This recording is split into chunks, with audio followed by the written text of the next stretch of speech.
Muhterem cemaat, geçen hafta biz dedik ki dünyadaki geleceğimiz için bir hazırlık yapalım. Yani eğitim, okuma ve buna benzer ne gerekirse bu hafta ahiretteki geleceğimiz için bir yatırım yapalım.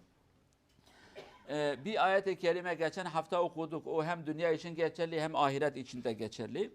Fakat unutmayın, başka ayet-i kerimelerde Cenab-ı Allah ahiretteki atmosferden bahsederken diyor ki bazı insanlar derler ki ah keşke biz ahiretimiz için bir şey yapsaydık.